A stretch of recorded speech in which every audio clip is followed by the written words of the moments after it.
Hello, everybody! So, On Nation Cartoons just released its newest comic, and this one was of Jade and Logan. And wow, what a surprise! I've always liked Jade and Logan, and now we get a whole comic solely dedicated to them. Perfect excuse as any for me to dust out the Jade and Logan analysis and see what kind of connections I can make here. As always, though, this is my personal interpretation of these characters and the media they exist in. I'm very aware of the divisiveness of both these characters within the community, especially when it comes to Logan.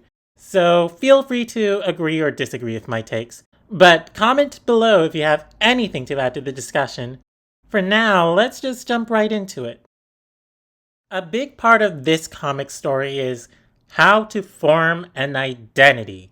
And on a deeper note, how one is able to form an identity that is true and authentic to one's own self. This is a major running theme in not only the comic, but season 4 as a whole. And it's very strongly tied to Logan's story in particular. The main question Logan has to grapple with is his current identity one that he has crafted himself, or is it an identity someone else forced onto him? Part of the comic shows how Logan's mom places a certain kind of expectation on him. She strives for perfection, and she views Logan as a paragon of that, the role model, the hero, the gold medalist. This is the idea that is forced onto Logan from a very young age, and so Logan is pressured into acting in accordance to that formed identity. Anything short of reaching that identity is deemed a failure. There's no room to let your guard down lest you invite that failure. But unfortunately, this mindset ends up having pretty negative effects on Logan and his mental health. We've seen it throughout the show. He's constantly anxious and wound up, and he has an intense need to people please. He feels the need to perform that perfect identity. So every time he fails to uphold it, doubt creeps into his mind and he beats himself up immensely for it. Logan tries desperately to cling onto this identity that his mom gave him. And the result? He loses parts of his true character. He loses his beliefs, his value of fairness, his passion for swimming, and his honesty, affability, and magnanimity. And furthermore, this puts a strain on a lot of the genuine connections he has with the other competitors, such as with Spencer, Hannah, and Anastasia. A large part of Logan's story in Season 4 is fighting against that identity placed onto him and reclaiming his authentic self, which, starting at around Final 5 up until the finale, he's able to accomplish. Going back to the comics, we see this conflict get brought back up.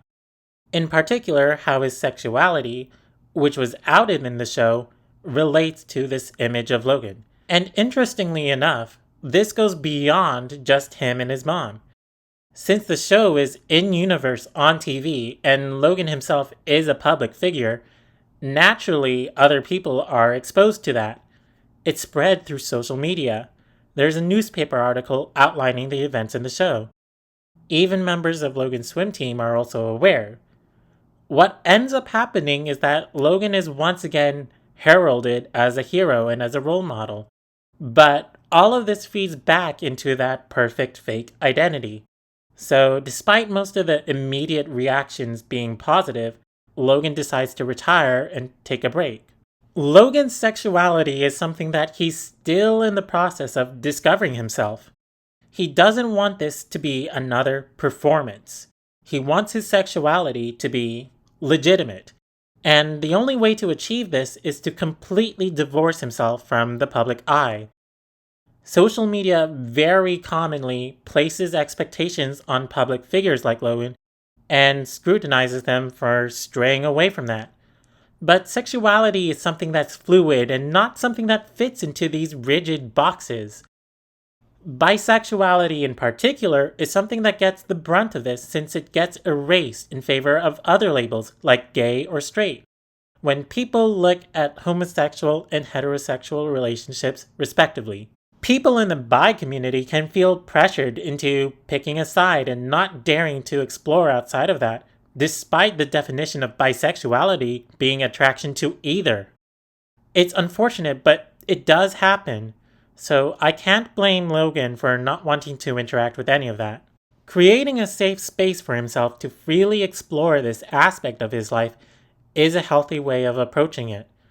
No one will be there to dictate what he can and cannot do in accordance to that. By the end of the comic, he ends up connecting with this guy named Noah who doesn't fully recognize him as that accomplished swimmer. We don't get to see if they actually end up together, but what does matter is that this experience is authentic. As well, I think it's great that Logan is able to empathize and offer support to his mother, even despite all that she's done. Logan's able to address the problem and still end up on good terms with his mother. Something that season 4 really highlighted is that everyone can make mistakes. It's part of being human, and we have to keep in mind that our mistakes don't define us, and other people's mistakes don't define them. Instead of letting what happened in the past linger in our minds and lash out because of it, it's better to focus on the present and what we can control. It's never too late to forgive and start to repair relationships. It's a very hopeful message that spawned from that season, and I'm very glad that the comic reconnects to this idea. I think the comic gives a solid enough conclusion to Logan's character. At the start of season 4, what Logan wants is pretty simple. He wants to be the best. And he did manage to achieve that want and go on to win the season. But simply winning doesn't address what he truly needs. What he needs is to take time and space to reconstruct his own identity and figure out his place in the world. And that's what the endgame stretch of season 4 and the events of this comic made him realize. With this, he's able to finally find confidence in his sense of self. Of course, though, there's Jade's half of the story. It happens to also deal with identity, but this time more so the cultural side of it. In this comic, we see Jade struggle with her connection to her Nigerian roots, since one of her parents is from Nigeria, but immigrated to the US and raised Jade there instead. Jade is kind of caught in the middle where she doesn't feel Nigerian enough to claim it as part of her identity, and that's shown the most when she rejects the name Adesina, pardon my pronunciation, when one of her mothers tries to address her as such. As well, we see that part of Jade's goal with the money from the show was to travel directly to Nigeria. She stakes a large part of her identity in this. The thought process is, if she's able to travel to Nigeria itself, she would finally be able to feel worthy of being Nigerian. So when she ultimately loses out on the money, she feels like this is a part of her identity that can never be reclaimed. She'll never be able to accept the name Adesina. You may have noticed that this section is shorter than when I talked about Logan, but in my defense, these struggles that Jade has here are entirely new in the comic. There's nothing substantial from the show that connects to this. However, there is one confessional from Jade that lays a bit of groundwork. Spencer's a ticking time bomb, and I'm done playing janitor to clean everything up. I thought he'd know better than to target his ally after last time. As my mom would say, he'd be big moo-moo if he thinks I won't assure his exit now. Here, Jade uses the word moo-moo, which is Nigerian slang for fool, and she picks it up from one of her mothers.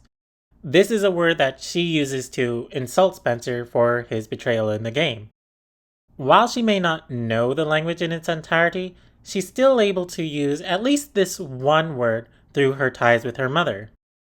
Part of the resolution for Jade's story is realizing that her unique experience is what matters. It's through reassurance from her mothers that she escapes that despondence. Marine biology has always been her passion and is something that she holds close to her heart. Her conservation efforts for endangered sea life is an aspect of her that she should be proud of. And even though Jade feels distant from her Nigerian roots, the small amounts that she inherits from her mother, like her skin color, the name Adesina, and the bits of language she learns is all worth celebrating. What matters now is how she's able to apply all of these in her life in the US. In the end, she makes a plan to attend events all throughout the US in order to raise awareness for what she cares about: marine life conservation. Jade has overcome a lot, and that is something that can never be taken away from her.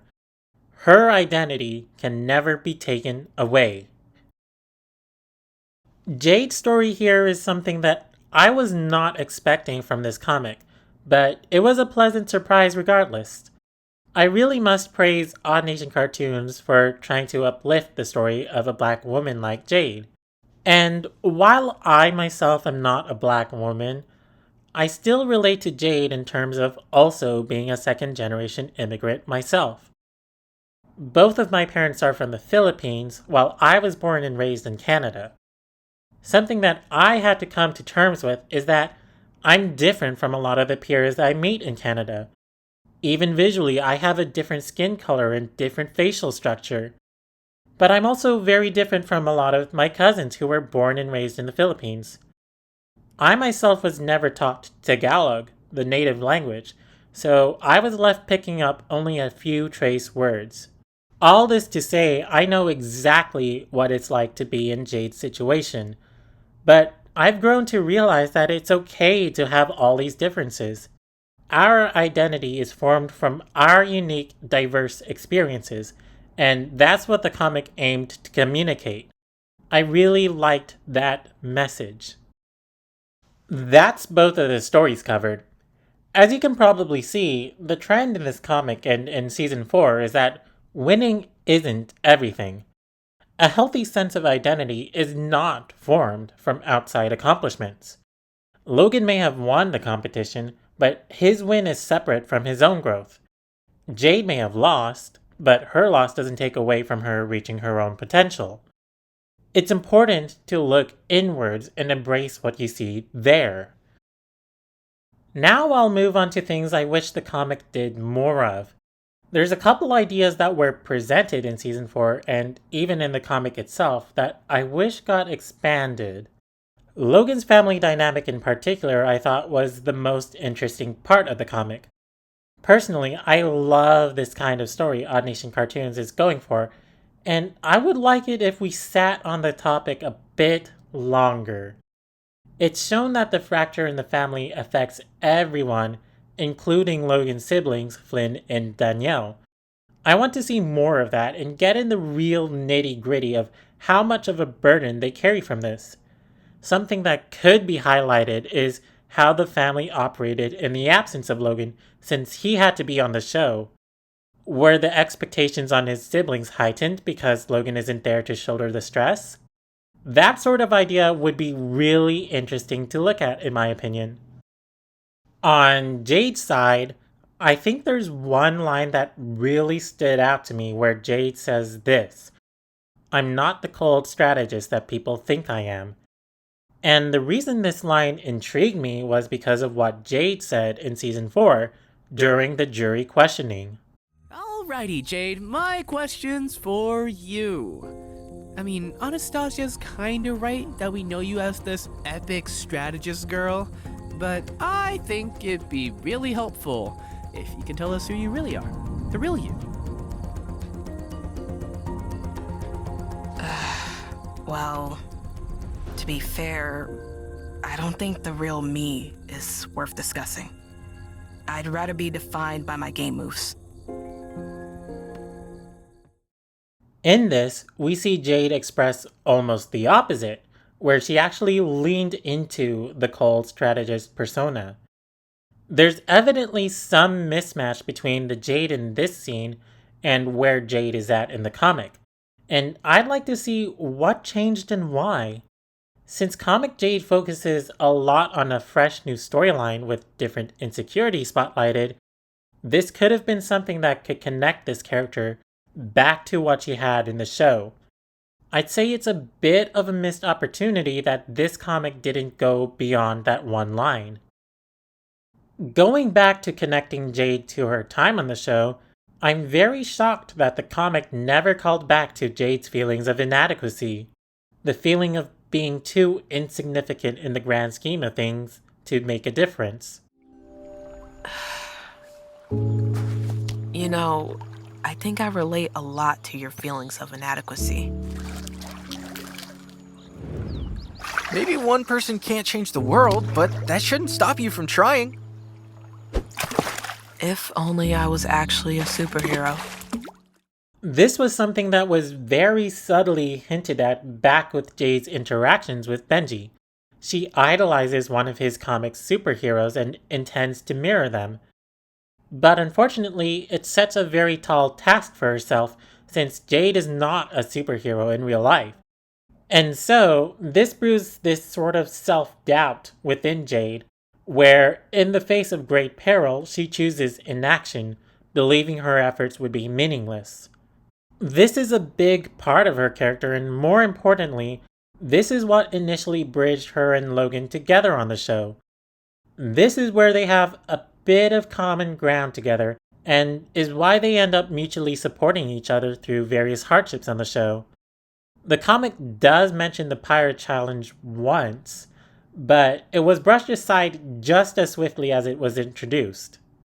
I'm disappointed in this lack of acknowledgement, because now in the comic I feel like there's something missing from Jade and the dynamic between her and Logan. Obviously, it's not the best feeling considering that this is a joint comic meant to feature both of these characters together. I love their individual stories, but when they interact with each other, that's where I think the comic falters.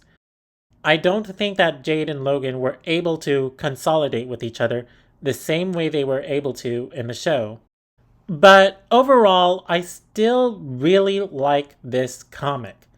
I think it's a good continuation of the stories from season 4, especially for Logan's side.